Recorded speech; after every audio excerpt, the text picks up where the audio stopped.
Hi, and welcome to another video of the listening practice series on my channel in English with Lisa. The short stories in these videos are all created and narrated by me. It's my voice you hear, not that of an AI, artificial intelligence program. This listening series is entirely in English, and it's separated in playlists of different levels, from A1 all the way up to C1 and C2. So, let's get started. Grab a notebook for any new vocabulary, get comfortable, and enjoy today's story. Welcome to today's short story, The Girl Who Stole the Stars. Chapter 1, A Dream of Stars. Marie lived in Paris in 1822. She was 18 years old and loved to look at the night sky. Every night she went to the roof of her small house and watched the stars with her father's old telescope. "The stars are so beautiful," Marie said to herself. "I want to learn more about them." Marie's brother, Paul, worked at the Paris Observatory. He told her stories about the astronomers who studied the stars. "They discover new things in the sky all the time," Paul said. "Last week they found a new star." Marie's eyes opened wide. "I want to work at the observatory too." Paul laughed. "But Marie, they don't let women work there. Only men can be astronomers." Marie frowned. "That's not fair. I know a lot about stars too." That night, Marie could not sleep. She had an idea, a crazy, dangerous idea. The next morning, she went to her brother's room when he was not there. She took some of his clothes, pants, a shirt, a jacket, and a hat. They were too big for her, but she had a plan. Marie cut her long hair short like a boy's. She put on Paul's clothes and looked in the mirror. "Now I look like a man," she said. She practiced walking and talking like her brother. "My name is Marcel," she said in a deep voice. The next day, Marie went to the Paris Observatory. She wore Paul's clothes and a hat. She walked like a man and talked like a man. At the door, a guard stopped her. "Who are you?" he asked. "My name is Marcel Dubois," Marie said in her deep voice. "I want to work here. I know a lot about stars." The guard looked at her for a long time. Marie's heart beat fast. Would he believe her? "Go inside," the guard finally said. "Talk to Dr. Bernard on the second floor." Marie could not believe it. Her plan was working. She walked into the observatory, ready to follow her dream. Chapter 1, Comprehension Questions. Number 1. When does this story take place? A. 1722, B. 1822, C. 1922.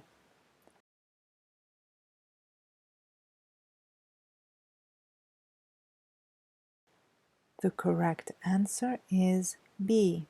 1822. Number 2. Why can't Marie work at the observatory? A. Because she doesn't know enough about stars.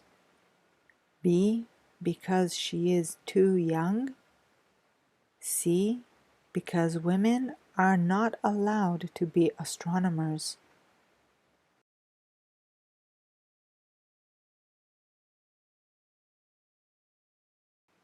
The correct answer is C, because women are not allowed to be astronomers.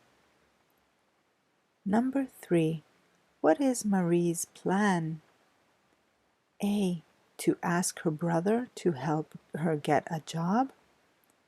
B. To disguise herself as a man. C. To build her own observatory.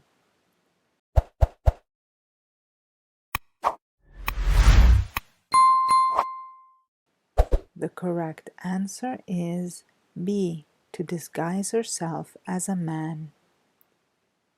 Chapter 2. The Secret Astronomer.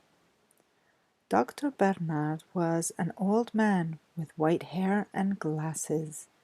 He listened as Marie explained why she wanted to work at the observatory. "I love the stars," she said. "I study them every night with my telescope." Dr. Bernard smiled. "We need young people who love science. You can start tomorrow. You will help clean the telescopes and write down what the astronomers see." Marie was so happy. She started work the next day. Every day she arrived early and left late. She cleaned the big telescopes carefully. She wrote down everything the astronomers told her. At night, when everyone went home, Marie stayed. She used the big telescopes to look at the stars. She made her own notes and drawings of what she saw. One of the astronomers, Dr. Moreau, noticed how hard Marie worked. "Marcel, you are very good at this job," he said. "Would you like to learn more about astronomy?" "Yes, please," Marie said. Dr. Moreau began to teach Marie after work. He showed her how to use all the equipment. He taught her how to make calculations and how to map the stars. Marie learned quickly. Soon she knew as much as the other astronomers. But it was hard to live a double life. At home, she was Marie. At the observatory, she was Marcel. She had to be careful all the time. Her brother Paul discovered her secret one day. "Marie, what are you doing?" he asked when he saw her in his clothes. Marie told him everything. She was afraid he would be angry, but Paul just laughed. "My sister, the astronomer. Just be careful. If they find out, you will lose your job." One night, while Marie was using the big telescope, she saw something strange. A small light that moved across the sky. It wasn't a star. It wasn't a planet. "It's a comet," she whispered. "A new comet." Marie quickly wrote down its position and made drawings. Her heart was full of excitement. She had discovered something new. Chapter 2, Comprehension Questions. Number 1. What was Marie's first job at the observatory? A. Teaching other astronomers. B. Cleaning telescopes and writing notes. C. Discovering new stars.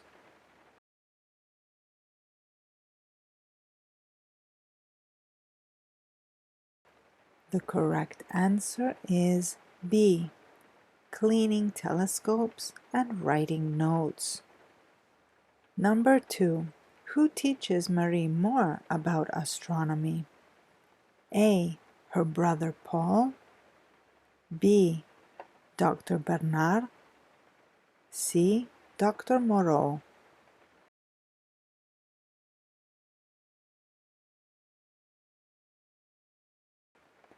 The correct answer is C. Dr. Moreau. Number 3. What does Marie discover? A. A new star. B. A new planet. C. A new comet.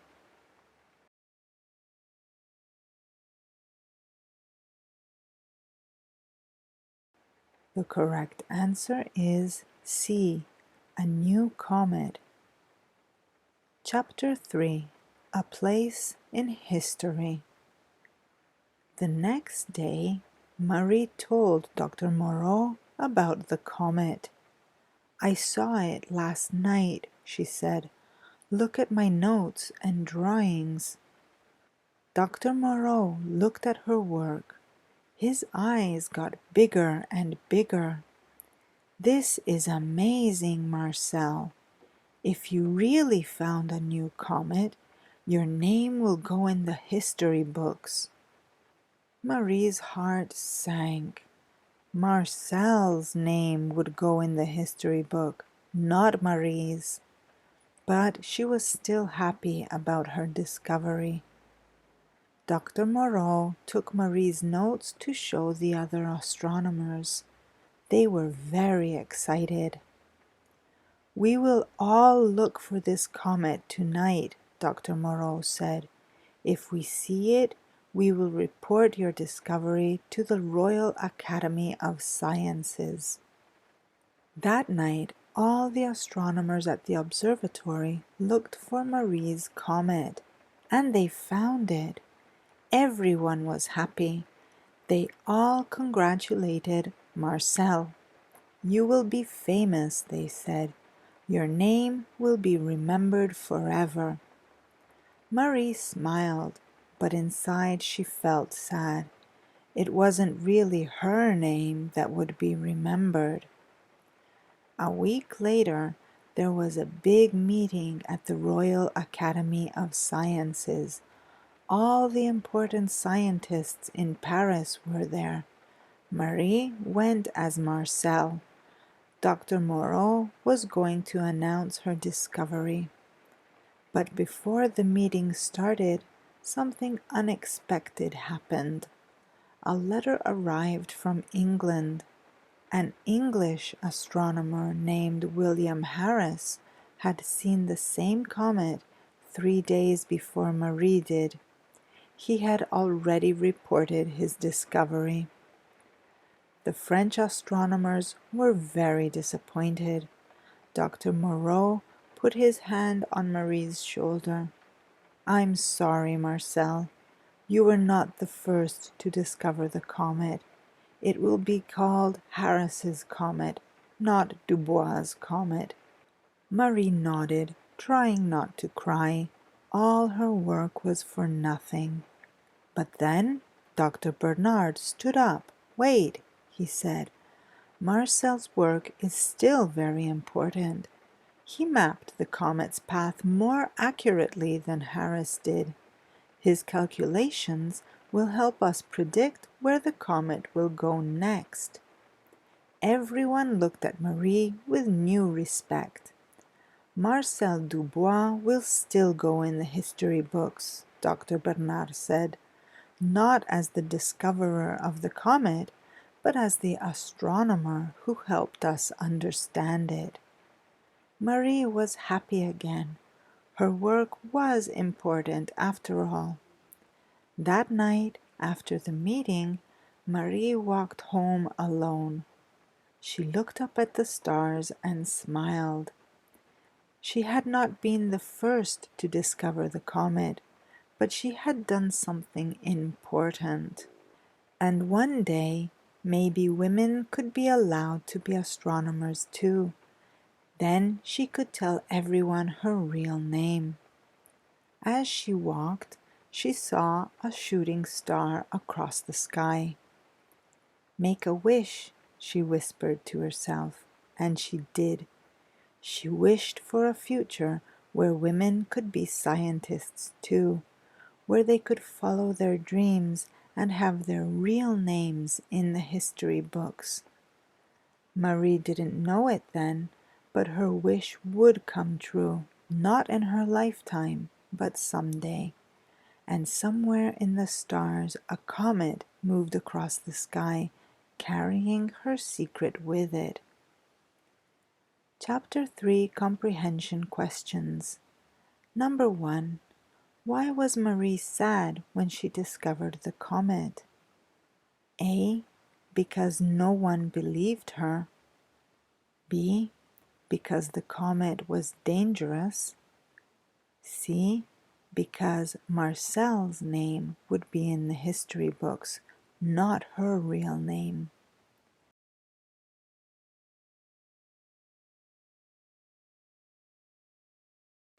The correct answer is C.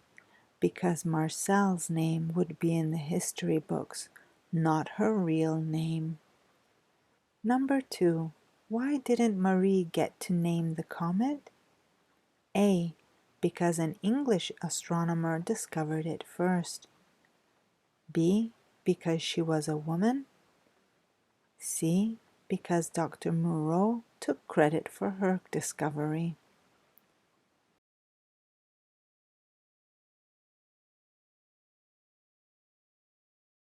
The correct answer is A. Because an English astronomer discovered it first. Number 3. What was special about Marie's work even though she didn't discover the comet first? A. She drew better pictures of the star. B. She mapped the comet's path more accurately. C.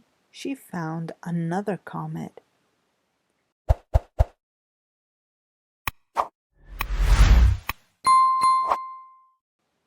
The correct answer is B. She mapped the comet's path more accurately. Epilogue, 50 years later. It was 1872, 50 years after Marie's discovery. The Paris Observatory was a different place now. Dr. Bernard and Dr. Moreau were long gone. So was Marie. She had lived a good life, working at the observatory for many years as Marcel. She kept her secret until she died. But on this day, a young woman named Sophie walked up to the observatory door. She carried books and papers. The guard smiled at her. "Good morning, miss. Are you here for the astronomy class?" "Yes," Sophie said. "I want to be an astronomer." The guard opened the door for her. "Go right in. The class is on the second floor." Sophie walked into the observatory. Unlike Marie, she did not have to pretend to be a man. Times had changed. Now, women could study astronomy too. In the classroom, Sophie sat with 10 other students, both men and women. Their teacher, Dr. Dubois, was Paul's son. He knew the truth about his Aunt Marie.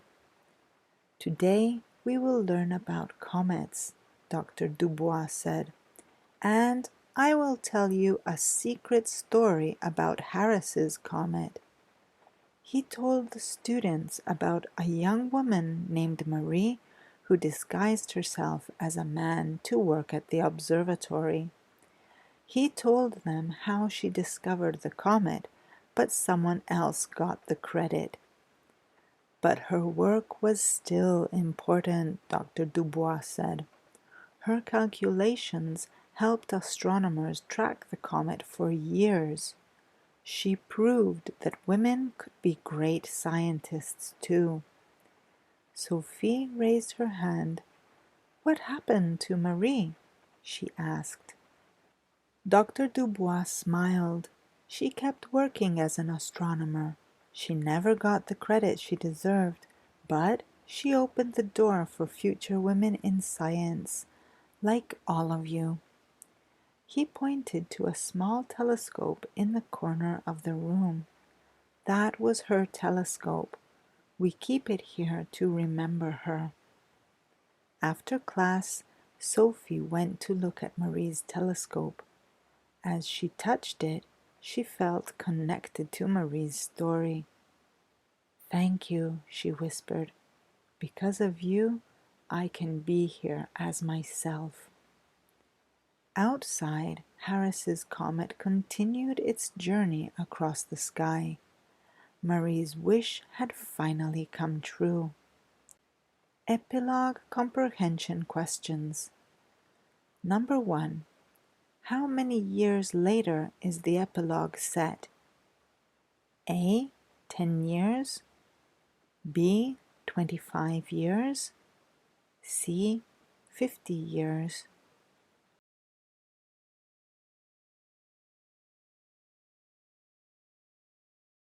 The correct answer is C. 50 years. Number 2. What changed at the Paris Observatory since Marie's time? A. It moved to a new building. B. Women are now allowed to study astronomy. C. They no longer study comets.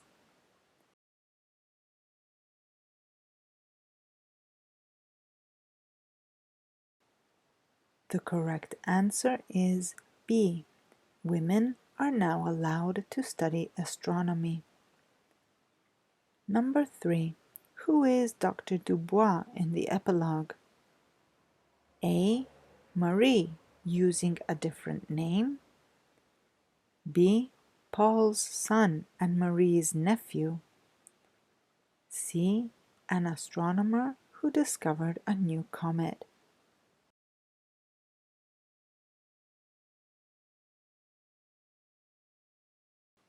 The correct answer is B. Paul's son and Marie's nephew. Thank you for watching this video until the end. If you liked it, please give it a thumbs up, subscribe to my channel, and hit the notifications bell. This isn't an artificial intelligence. The story was narrated by In English with Lisa. I'm a native speaking teacher, and this is my real voice. If you have any questions, please leave a comment. I love hearing from all of you. And don't forget to like, subscribe, and turn on the notifications bell so you never miss a new lesson. Plus, you'll help my channel grow and you'll give me the possibility to create other videos that you can watch for free. See you soon. Bye.